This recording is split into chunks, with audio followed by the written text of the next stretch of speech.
spending in military missions. So the event was well attended. We had about 150 delegates there. And it turned out that there was quite a lot of international media there. So Bloomberg, AFP, The Guardian, all ran it across their regional outlets around the world. And the coverage was really very good. So just speaking to that event alone, what I took away in terms of reflections mainly concerned my experience inside the Blue Zone. The first is obviously to make an obvious point that the war in Ukraine has proven to be this terrible tipping point, if you like, on getting military missions, particularly conflict-related military missions, onto the radar in a way that other conflicts have not. More widely, the reaction to what we had to say at the side event, and we were speaking very much from a kind of peace, anti-militarism standpoint, was incredibly encouraging. There was a queue of people after the talk to come up and say, thank you, can we have copies of the speech, blah, blah, blah. It wasn't quite the reaction I expected on an event presented by Ukraine and within that Russian invasion context. So that was quite encouraging. The media ran with a number of our quotes. So, for example, these recent estimates that global military missions are on partial reporting, patchy reporting, as much as 5 to 5.5% of global emissions. And the fact that Ukraine is the first country to attempt to assess the carbon burden of war, where we didn't have for Afghanistan or Iraq. These things are all quoted. I mean, Bloomberg ran the 5% stat. So the media covered the Ukraine part of the side event. They very much covered our contribution to that side event. And in the many sort of, and Ramon, people who are there, you just have so many random conversations with people, so many random conversations that I had with delegates. I would say that every single conversation I had, where we got onto why we were there respectively, everybody had heard about the military missions issue. And there's no doubt that the Ukraine pavilion massively helped in this. So interestingly, in the few days following the event, and I found this very interesting, we had 600 or so downloads of the report that we were there to present. So there was a lot of actual proactive interest. People were paying attention. So kind of specifically on all of that, I would say, in spite of COP itself being an incredibly disappointing COP, and it was, on this issue, I think, collectively, all of the effort that had gone into in the lead up to COP and various presence at COP, it definitely got traction. A general point about COP, a couple of things. I felt there was a very, very strong presence by the indigenous delegates who were there. It was really strong. I just felt that agenda was very present across the Blue Zone. And the other thing to say is that loss and damage, huge amount of energy was around loss and damage. The downside, the shock to me, aside from the unbelievable, disgraceful battle that activists had with delegates over getting loss and damage, into the final communique, because right up until the last minute, it wasn't even going to be there. Nor was 1.5 degrees going to be there either, was the scale of the kind of expo, trade show, business stuff that gets done at COP. Fossil fuel companies, mining companies, businesses, massive country pavilions, everybody beating their chest. That, as a first timer to COP, that was absolutely shocking. And I just came away like so many people saying, oil has no place at COP. And I just, I kick out the trade show element and replace that with civil society participation, because it's not easy to attend. So I think in terms of next year, I think there's an awful lot to build on. It's definitely out there now. Yes, it's UAE next year, but I think since Glasgow through Sharm El-Sheik through to next year, huge progress has been made. Huge progress, and I cannot see that being reversed. I can't see that being reversed. So I'll leave it there. That's wonderful. Thank you. And I really appreciate the hopeful notes that you took away from this last COP in terms of military missions and counting those emissions. That's really wonderful for us all to hear. Um, so we'll move on now to our next speaker, Sunjeev Bery. Um, Sunjeev Bery serves as director of Freedom Forward. Previously, Bery served as advocacy director for the Middle East and North Africa at Amnesty International USA, where he lobbied US officials, diplomats, and office holders regarding human rights concerns across the MENA region. He also served as a regional director for the American Civil Liberties Union, where his work included advocacy on post 9/11 security policies, and he worked as a public interest lobbyist on student financial aid issues in Washington, D.C., and as a fundraiser for environmental and human rights organizations. His commentaries on U.S. foreign policy and human rights have appeared in a range of U.S. newspapers and publications. Bery holds a BA from UC Berkeley and an MPA from the Harvard Kennedy School, where he was a Harvard Public Service Fellow. He is a recipient of the 2007 Asian Law Alliance Community Impact Award and has received commendations from the California State Senate and Assembly for his human rights advocacy. Sunjeev, thank you so much for joining us today. You have the floor. Oh, you're on mute. Oh, you're on mute. There you go. That's funny. The first thing I said was, "Can you hear me all right?" And I screwed up already. It's great to be here. Thank you so much to CODEPINK for organizing this. I think that this is a very critical conversation, and it's a unique opportunity to tackle the big question of COP28 at the end of November and the beginning of December, so early in 2023, because so often, as we all know, there's urgency and reactivity when we choose the work that we're going to do, and we have months ahead of us to take advantage of. Before I get started, I just want to just make note of the fact that I'm going to make a specific argument on this call, and I want to be respectful of my colleagues on this call as well as others in the broader climate movement who may disagree, which is totally fine, and I think that there's a rich strategic conversation that needs to happen within organizations and activist communities and between communities and people. And so I just want to make note of that, because I am an advocate for opposing COP28 in its current formulation as hosted by a major oil dictatorship. And I want to talk a little bit about that. And I recognize that different people and communities and organizations have different approaches to this question. So, just first by way of background, Freedom Forward exists to run human rights campaigns, and we run human rights campaigns cut from the cloth of targeting and delegitimizing both dictatorships and repressive governments, as well as the Western support for those governments. So if you go to freedomforward.org/results, you'll see some of our past campaigns. We worked with the European Parliament to call for a boycott of the UAE Dubai World Expo last year, which was a successful campaign. We've targeted the Saudi G20 a couple years ago, and global mayors boycotted that.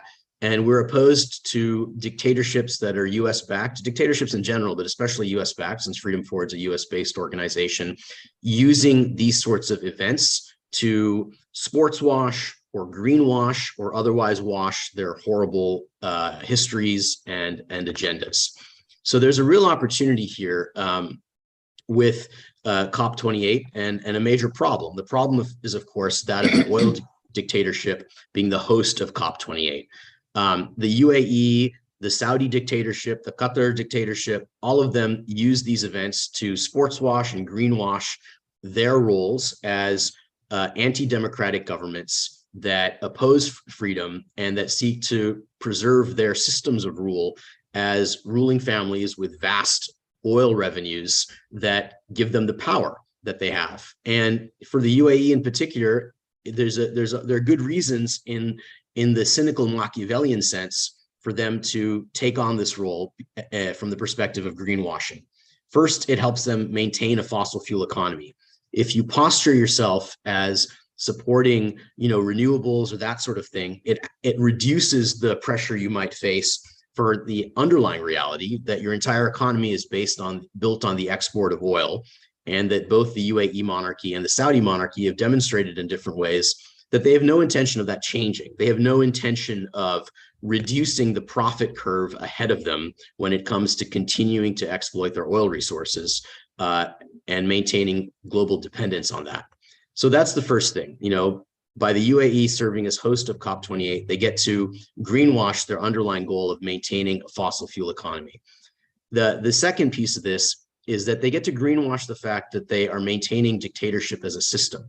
The UAE isn't just a repressive government internally. It's also a very problematic actor in the region. Internally, the UAE has massive labor rights violations.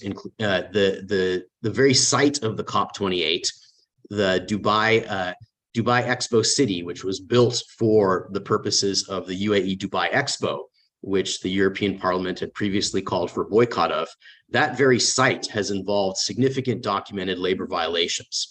So the COP28 is going to be held in a place where workers were abused and in some cases may have even died as a consequence of pretty brutal treatment. So that's one piece of it. There's also massive cybersecurity concerns because the UAE has long demonstrated its use of surveillance to tackle and go after independent thinkers. And there's no reason to believe that people attending the COP28 will be free from this sort of surveillance. And then, of course, there's the even bigger issue, which is that the UAE is an exporter of dictatorship.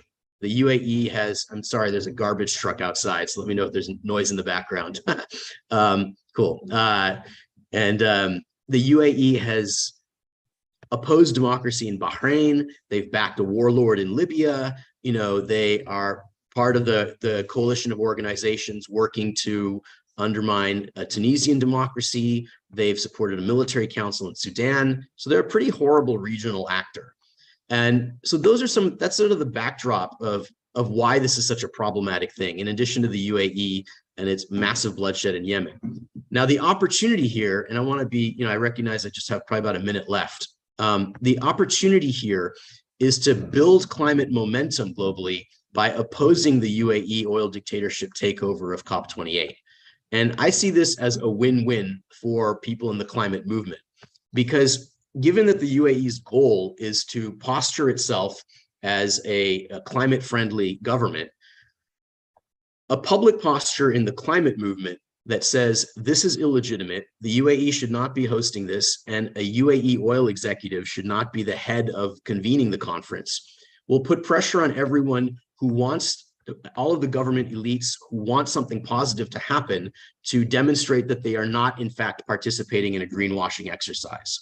On the other hand, if all of us legitimize the UAE as the COP28 host, then we reduce the pressure for a positive outcome of any sort. And so the argument I want to make, for us to perhaps talk a little bit more about in the discussion, is whether or not flat out opposing the UAE as the COP28 host is a good posture to stake out in January of 2023, if you want to maximize the likelihood that November and December of 2023 aren't a total climate farce, in terms of what happens under these circumstances. So I'd probably leave it at that, and then pass the mic along, and maybe we can have some more discussion about this in the Q&A. Sure. Thank you so much, Sunjeev, for that really fascinating proposal. I'm sure we will have a great discussion on that shortly. I'm really excited for that. So now we're going to move along to Ellie Kinney. Ellie Kinney has worked on campaigns since 2015, largely focusing on nuclear weapons with the UK Campaign for Nuclear Disarmament, and more recently, a youth movement supporting the Treaty on the Prohibition of Nuclear Weapons. She joined the Conflict and Environment Observatory last year to campaign for better reporting of military emissions as part of the project, the Military Emissions Gap. Ellie, thanks. Thank you so much. Can everyone hear me okay? Brilliant, good news. Yeah, well, thank you so much for the invitation to be here, and thank you so much to the speakers for your contributions, especially Sunjeev just then. I think that was a really important perspective to hear from. So COP27 was my first COP, and it was definitely eye-opening. So I went to COP on behalf of the Conflict and Environment Observatory, armed with our newly published policy brief about military missions, and an intention to network, attend events, and hear what, if anything, was being said about the intersection between conflict and the environment. As for the content of the conference, Russia's invasion of Ukraine was undoubtedly a really big topic at COP, and it really brought the intersection of conflict and the climate crisis into the spotlight, from what happens when a major oil exporter invades an ally to how you build back bombed out cities in a sustainable way, and of course the amount of emissions caused by the invasion. So this was the COP where we began talking about conflict emissions, which was a really important moment. And the events that both Deborah and Raymond put together were completely vital in this. And I thank them both for their contributions. So while Russia attempted to greenwash its way through the conference, essentially, Ukraine used COP to launch their methodology for measuring conflict emissions, which Deborah's already mentioned. And their methodology estimates that the emissions from the first 7 months of the invasion is equivalent to what a country like the Netherlands would produce over the same time period, which highlights just how big this elephant in the room is. This is a step in the right direction, and we have to keep up this momentum. Conflict emissions are just one piece of a larger quantity of global military emissions. Wars, of course, cause a spike in military emissions, quite a dramatic spike, and it's right to point the spotlight on that, but it is part of a wider picture. And being able to put a number on the scale of the emissions caused by militaries during both war and peace is the first step towards accountability for the impact of militaries on the climate and consequently on humanity. And while countries were supportive of Ukraine's presence at COP, and I saw US climate envoy John Kerry being shown around Ukraine's pavilion, there is an element of hypocrisy here. Because after years of emissions reporting being voluntary for militaries because of lobbying by the US, the sector is really lagging behind in its emissions reporting. And the fact that Ukraine has had to develop its own methodology to measure the scale of emissions caused by the invasion highlights just that. And how can we truly make meaningful plans to tackle the climate crisis if a whole sector doesn't know the scale of its own emissions? So in a side event, with German Foreign Minister Annalena Baerbock, panelists were focusing on the realities of the climate crisis as a driver of conflict and instability. And I asked a question on whether Germany would consider addressing its significant underreporting of military emissions. And in her response, she didn't address emissions reporting or emissions reductions, but instead pointed out how Russia's invasion has led to a dramatic increase in military spending for them. And yes, the climate crisis is a driver of conflict and instability, but increasing militarization is a driver of the climate crisis. Regardless of the country or whether they're actively in conflict, every pound or dollar spent on the military has a cost to the climate. And while it was really great to see valuable progress made on this issue completely, it was disappointing to see certain organizations who have the ability to be a global leader on this choose simply to ignore it. So, for example, I attended the launch of the UN Environmental Programme's annual emissions gap report. A really useful report. It outlines the realistic predicted state of greenhouse gas emissions compared to where they need to be to avert the impacts of climate change, taken in sort of national pledges and industry commitments and that kind of thing. But there's no mention of the arms trade or of militaries. So again, I asked a question at the launch whether UNEP would consider including military emissions in the next report, considering that militaries are estimated to be responsible for 5.5% of global emissions. And the answer was really simply, no, probably not. And that was it. No further consideration. So what I take away from that is that I think it's vitally important that campaigners and scientists are in these spaces talking about these issues and pointing out what global institutions won't. Because after I'd asked that question, other delegates came up to talk to me, ask about the research. They wanted to take the policy brief away and really think about it. And interestingly, some of them were even representatives from their country's military. And they were more on board with the idea of acknowledging the issue of military emissions than UNEP was. And given that more and more militaries are becoming aware of the operational implications of the climate crisis, it's likely that more and more militaries will be represented at future COPs. So it's important that we're there steering the conversation and bringing up these issues and not just allowing space for greenwashing. The main takeaway for me was I really valued the fact that I had the opportunity to ask questions of politicians and leaders who I wouldn't normally have access to. And for me, that highlighted why it's so important to have civil society representation at COP, to be there asking the difficult questions. So what does this mean for COP28? Well, COP27 saw a conference where it seemed like fossil fuel lobbyists had far better access than campaigners or activists. And with the head of an oil company declared COP28 president, COP28 does really risk falling into the same trap, if not a bigger one. And as one of the world's top 10 crude oil producers and a top 5 per capita emitter of greenhouse gases, I feel pretty certain that greenwashing will be firmly on the agenda. So we do need people there asking the difficult questions and disrupting in whatever way that they can do. And in terms of protests and freedom of speech, the UAE doesn't have a good track record, as Sunjeev has correctly highlighted, and I fully understand and respect his outlook on it. So according to Human Rights Watch, many activists, academics and lawyers are serving time in prison following unfair trials on vague charges. And it was a similar sort of situation in Egypt. And I think the nature of the host country and its approach to freedom of speech did really impact the atmosphere of the conference itself. And I definitely expect the same to happen in Dubai. But I think we need to be ready to stand in solidarity with campaigners who don't have the privilege of platforms or accreditation into the blue zone, who will need our amplification to have their voices heard ahead of and during COP28. So to sum up, COP27 was a really important moment for this movement, and acknowledging the impact that war has had on the environment and on the climate. But we have to make sure that as civil society, we continue to push, and this has to be the start and not the end of this acknowledgement.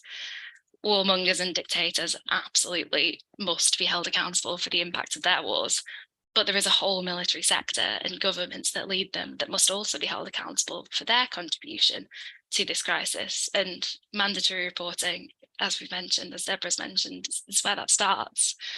And overall, I think it feels like COP is moving further and further away from what we need.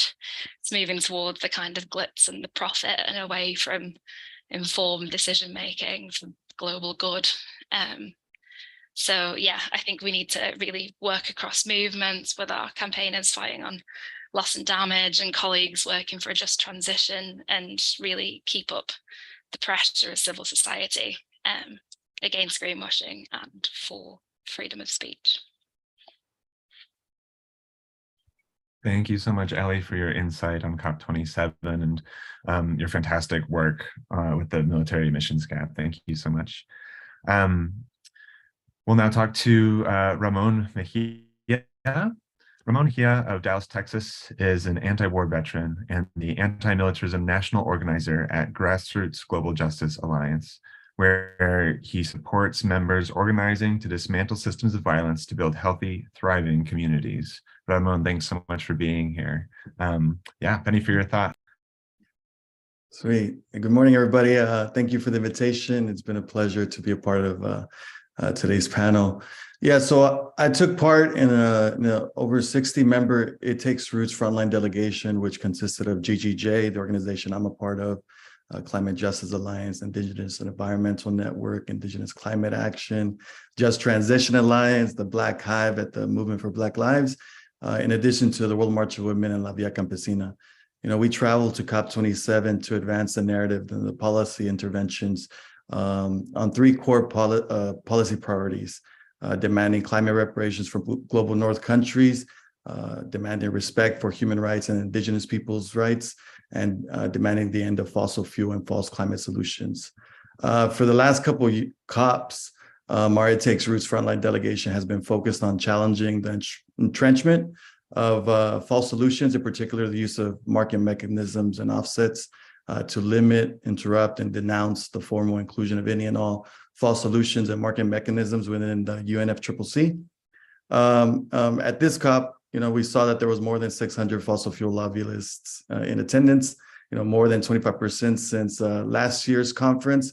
And we can only expect more of the same, if not worse, with COP28 that is taking place in UAE, as other panelists have said, one of the world's top oil producers, and with the naming of a big oil CEO as the COP28 president.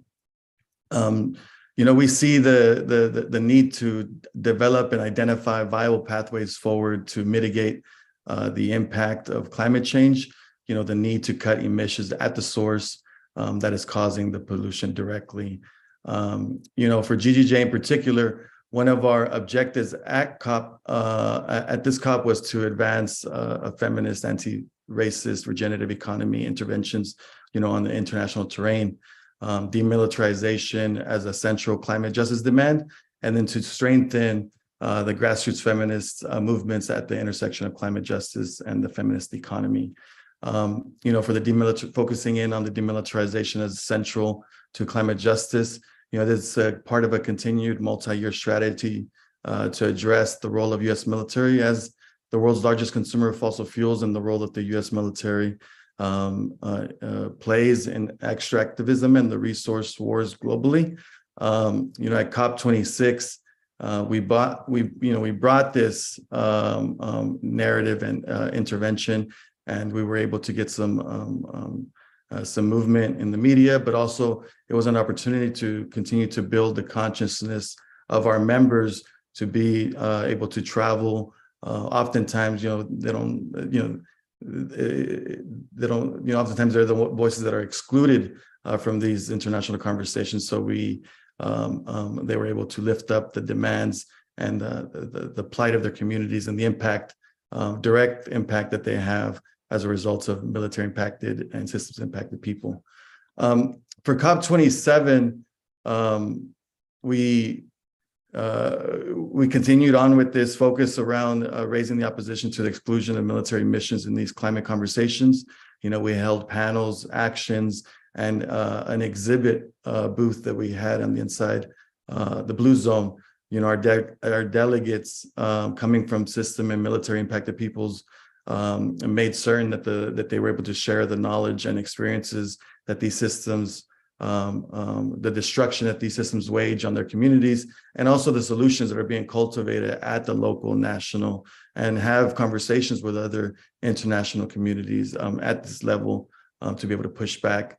One of the panels that we had in the Blue Zone was No War, No Warming, Demilitarization and Climate Justice that we had with the Via Campesina, where it was folks from Puerto Rico, Haiti, across Turtle Island, Guam, Palestine, Tunisia, Nigeria, Kenya, all these voices that were speaking to this intersection of militarism and climate change. In addition, we also investigated and strengthened our understanding and articulation around the connection of the climate crisis to the U.S. wars at home, particularly mass incarceration and criminalization of migration. We came from a country that created the blueprint for sustaining large-scale carceral state, and traveling to Egypt, where they have, where essentially the U.S. prison system, they have a prison industrial complex that is modeled on the state-sponsored violence that the U.S. has waged in relation to the war on terror and whatnot. So we wanted to bring that intersection as well, bring in system impacted and formerly incarcerated folks from our membership to be able to make this connection. Our delegates were able to meet with Sana Saif, who's a sister of Ala Abdel Fattah, an Egyptian prisoner of conscience who was very central at this COP and made sure that we were able to lift up that narrative and continue to be in solidarity with communities that were being directly impacted by the host country.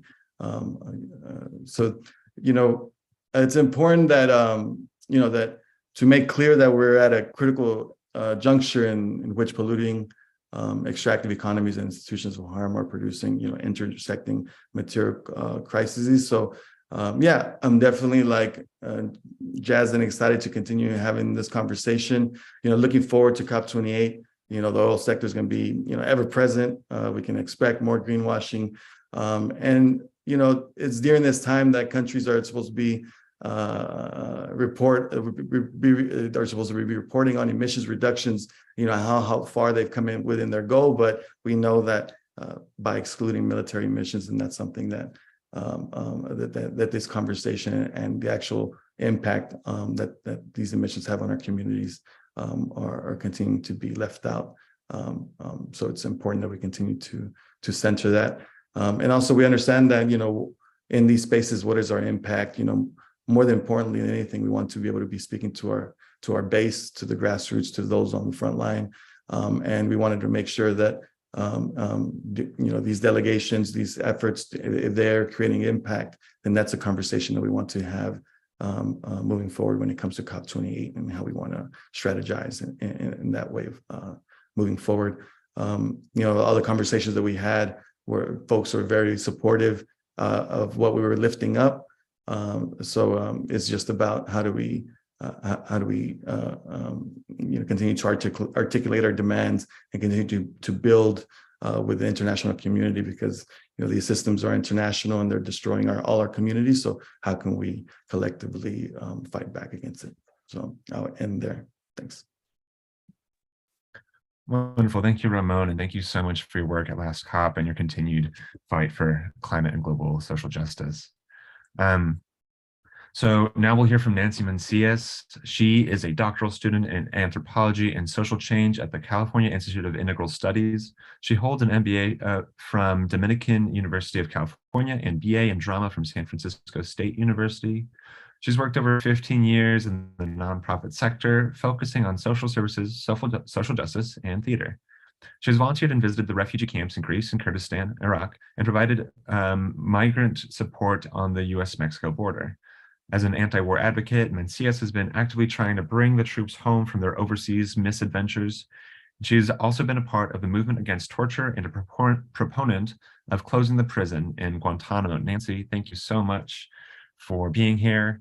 I'd love to hear from you, and I'm sure everyone is excited to hear your reflections on COP27 and looking ahead to COP28. Great. Thank you so much, Teddy. Hopefully you can hear me.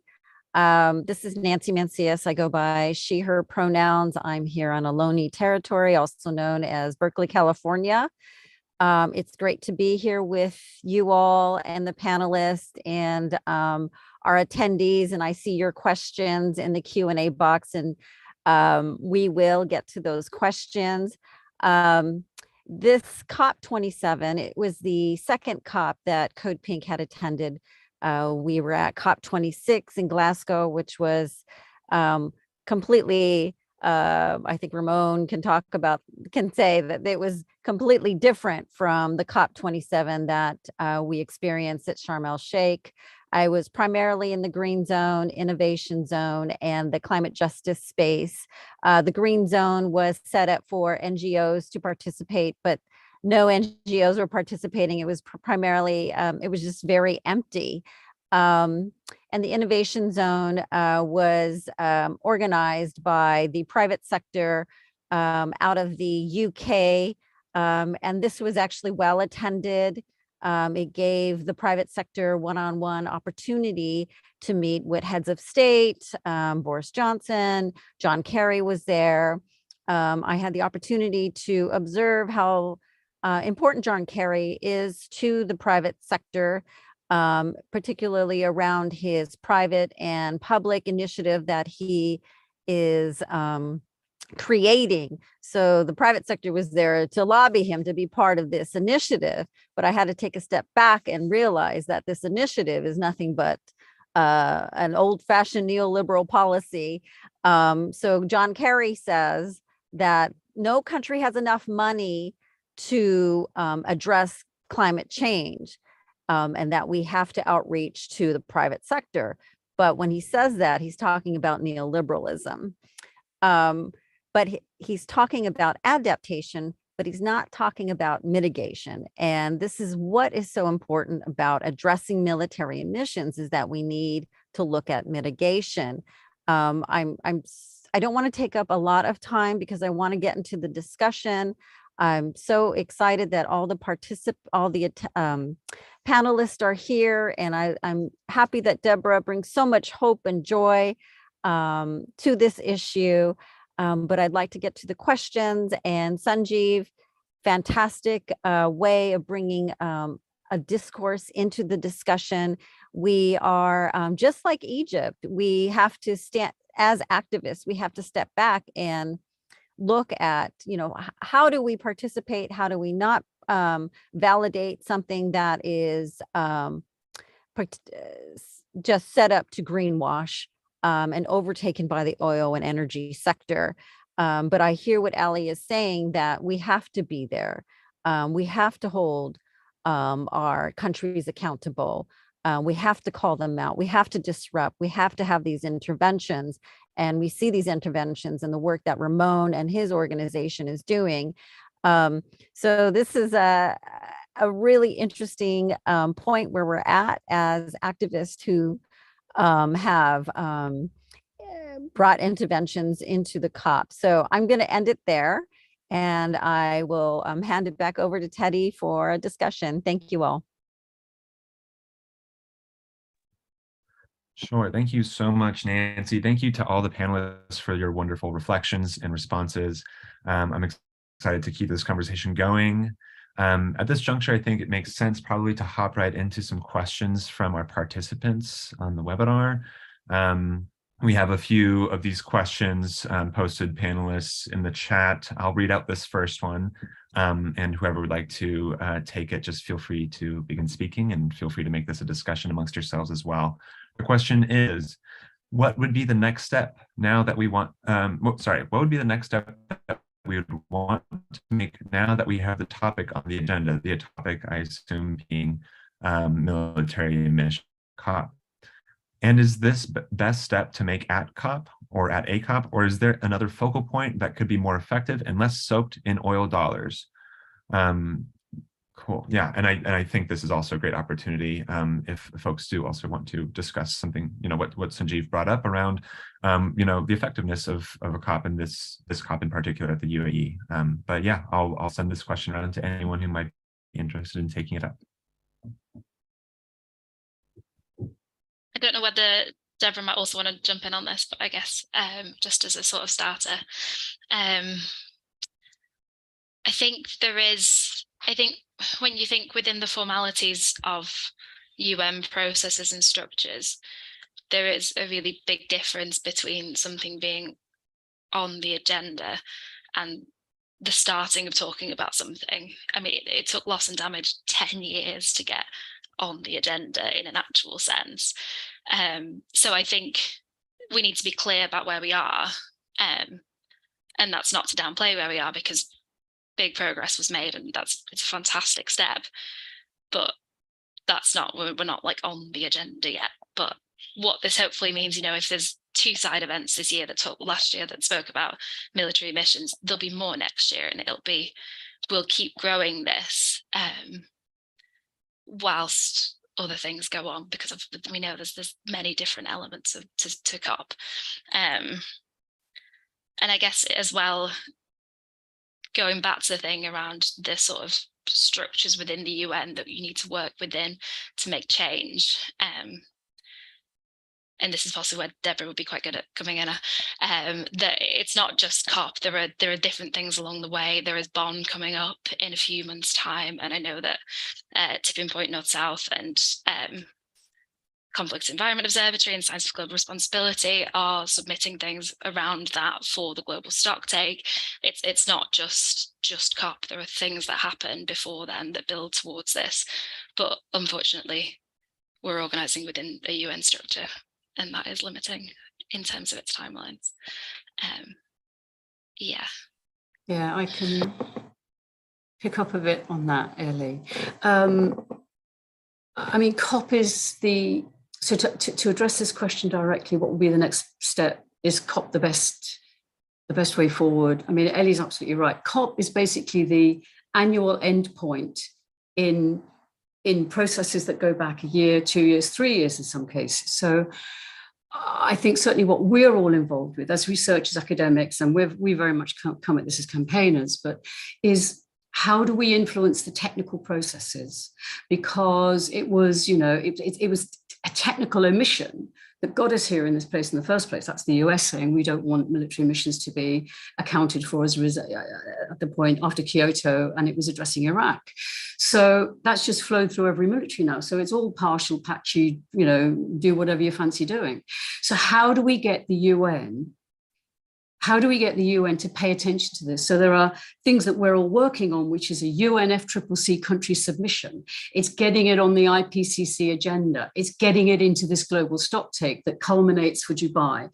And that's just all beavering away. And that's talking to and grabbing and getting the attention of a whole range of different players, whether they be country delegates, whether they be senior people within these different UN processes.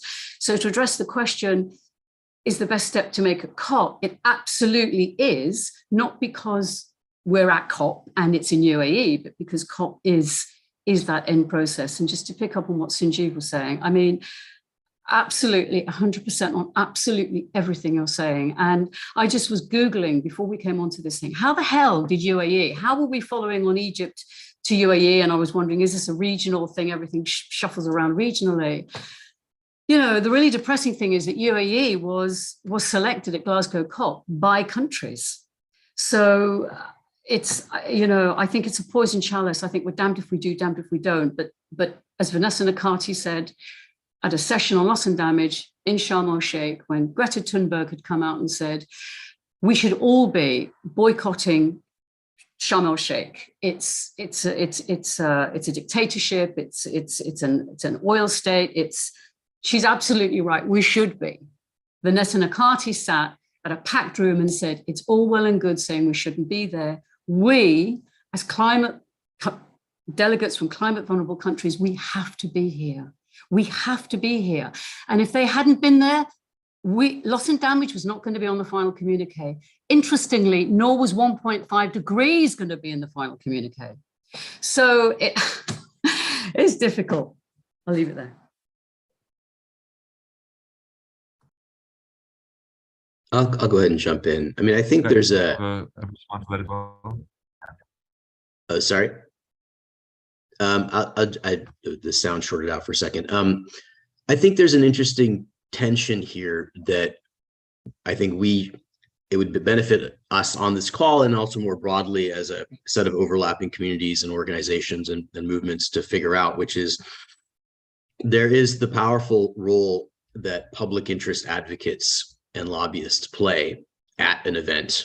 I've worked as a lobbyist. I know what it's like to pull the decision maker, the policy maker, the staff member aside to have the relationships that lead to language happening. I mean, the European Parliament decision to boycott the UAE Dubai Expo was a result of a private, conversation that I had with key people in the European Parliament. So lobbying matters, and simultaneously movements matter. And the key, I think, is to figure out how do we call the legitimacy question on the COP28 and simultaneously enable those who feel the need to be there to do the on the ground lobbying to happen as well. And I think that's a conversation to figure out pretty quickly, but I don't think we've figured that out yet. And it may be to have a very clear set of demands for what a real COP28 would look like. That's one thing, right? So that rather than us having to take ownership of whether we should participate in a potentially illegitimate event, the ownership is put for the illegitimacy of the event on its architects and on its promoters, whether it's John Kerry or the UAE government or the UN sort of conveners of it. The other thing I just want to point out, because I don't want to take too much time on this, is COP28 is not just going to happen in UAE. You could look at the recent Davos conversation that some people may have seen the New York Times headlines on, where John Kerry said, this is amazing, we got to do this. And then Al Gore said, this is terrible, we shouldn't do this. And Greta Thunberg said, this is terrible. That was part of COP28. That was at Davos. That just happened a few days ago or a few weeks ago. And so COP28 should happen within countries. It should happen in national capitals in terms of being a point of debate, a point of challenge. Members of Congress, members of parliaments can call the question on this ahead of time and create an environment where long before November 30th comes around, there is a lot of pressure on everyone who chooses to go on behalf of governments to deliver something as opposed to a greenwashing event.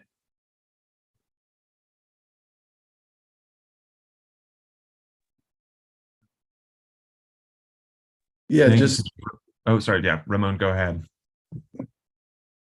so so as the details like around the funding mechanisms around loss and damage become to be further developed, you know, it's going to be important for us to make to be able to make sure to be able to voice that it's unacceptable for any more funding mechanisms to be able to reproduce the colonial finance mechanisms that aim to profit off of people's suffering, right? So that's conversation is going to be continuing to be going ahead. You know, at the end of the year, you know, the appropriations bill here in the U.S., like it didn't put any additional funds to meet its international like climate aid its existing commitments, but we did see an increase to the military budget. So it's going to be important that we continue to continue to push the conversation forward. You know, with Egypt, there was conversations around like boycotting Egypt, but we in conversation with Egyptian civil society, with comrades in the diaspora, like it was necessary for us to be there to raise the issue about the plight of political prisoners within the country. You know, folks in the comments said or questioned, like, what about emissions? Does it make sense to all be traveling to this one location? You know, if this is a conversation about emissions. And, you know, there's this quote or this stat that goes around that's very prominent, you know, in the sense that a B-52 bomber consumes as much fuel in an hour as the average car driver uses in 7 years. You know, that's a military plane that's continuously like flying every day in and day out. And then to say someone that's traveling, you know, once or is driving a car to work every single day, like, hey, you know, take your emissions footprint into account. You know, this is an individual solution. This is going to be a systemic reconfiguration of our entire society that needs to be challenged, and we're going to be having, you know, this is the space to challenge it in, and the conversations both within my organization, with our alliance, within the international community, as far as seeing what's strategically best and where we're going to get the most impact as it relates to COP28. So that those conversations are continuing to be had. In the between, you know, we see as focusing and integrating a divest invest framework into the frameworks of just transition and climate justice to be extremely important, which is why we at GGJ are particularly drawing on the work that we're doing around grassroots feminism and demilitarization, you know, the divesting from harm and investing in care to center, you know, feminist peace and just and people's autonomy. But yeah, just wanted to kind of like bring it up there that's, you know, those conversations are still being had in between the COP, that the COP is not going to be our solution. It's just a terrain that we have to continue to push back to make sure that we're not being run over. Yeah, thank you, Ramon, and thank you all for really fleshing out the complexities of, you know, what we are actually hoping to achieve at COP, the realities of the power of the conference and the politics around it as well. We are coming close to the end of the hour, and so I want to respect everyone's time. We probably won't be able to get to everybody's questions. I do see a hand up from the audience, so maybe this is from Teresa Turner. I'm going to hit the allow to talk button if you still got this question, and then anyone that wishes to respond, or if this is for someone in particular, go for it. So I'll hit that button now. Teresa, you may speak now if you've still got that question. If not, I can go ahead to another question. Hi, I have the question. Can you hear me? Yes. What are the best and most hopeful global alliances that are being formed by the various social strata, social groups that are being most impacted and are mobilized against that impact of this stage of capitalism and especially its climate chaos?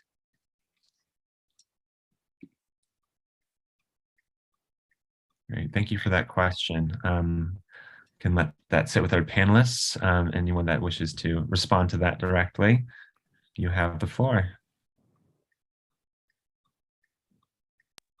I'm cautious that I jumped in first last time, but I suppose in terms of like groups that I've seen do really good work, I think that the COP27 coalition was a really integral part of getting loss and damage on the agenda, as were so many people, but I really think that the work that they were doing was really great. And also I think when we kind of talk about the difficulty of having freedom of speech in Sharm El-Sheik, there were kind of like small and creative protests that were permitted by the UNFCCC to be on like within the grounds. So it was all very managed, but I know that it was a lot of those organizers who were putting those on in really creative, inventive ways and really trying to make the most out of a really difficult situation in terms of what they were permitted to do.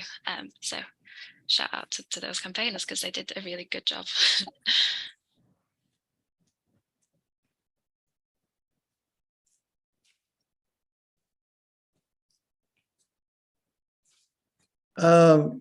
Just to add to that, when it came to the COP area, like Demand Climate Justice, DCJ were a lot of the alliance of organizations that were doing a lot of the organizing within COP.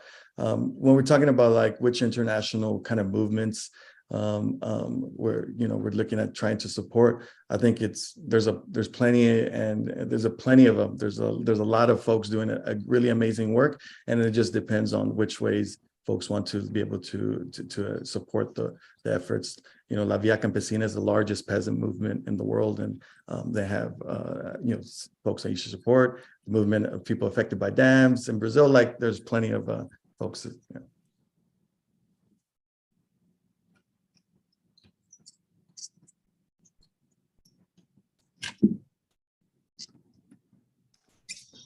I just wanted to pick up there on what Ramon was saying there, and I'm delighted to have a chance to say to you, Ramon, absolutely hats off for getting your session onto the official side event program.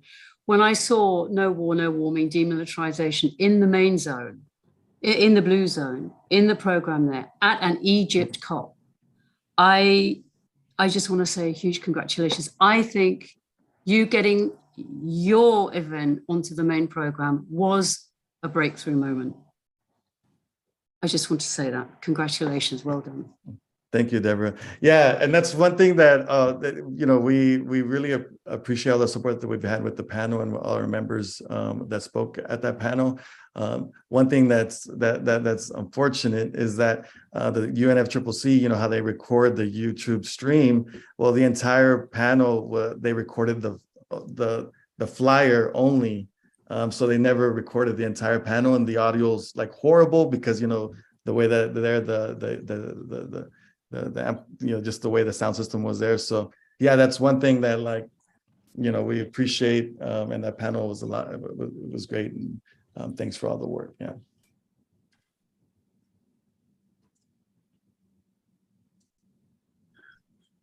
So we have come to the end of the hour. Sunjeev, I know you didn't get a chance to respond to that last one. So if you'd like to, you have the floor. If not, we can go ahead and wrap things up. Oh, I'm fine. Thank you. Sure. Okay. Well, unfortunately, we couldn't get to all those questions, but thank you so much to all of the participants that did send questions in. This has been a really enlightening discussion.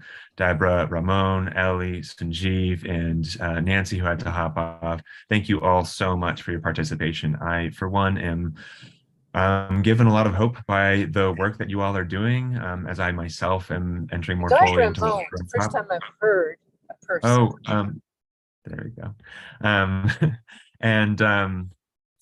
And yes, so very much looking forward to how we develop towards COP28, whether that does look as we expect it to, like further getting military missions on at events and potentially onto the agenda, which would be yet another huge breakthrough undergirded by all the work that you're doing, or whether that does mean, to Sunjeev's point, a year full of protesting the very presence of this COP and you know, in a repressive state that is an oil dictatorship. So thank you all so much for your perspectives. There's so much more to discuss, as I'm sure you all will be having these conversations in the months to come. So thank you all so much. If folks have any more questions, feel free to, you can email the info@codepink.org email, and that will get sent along to me. And yeah, once again, thank you all.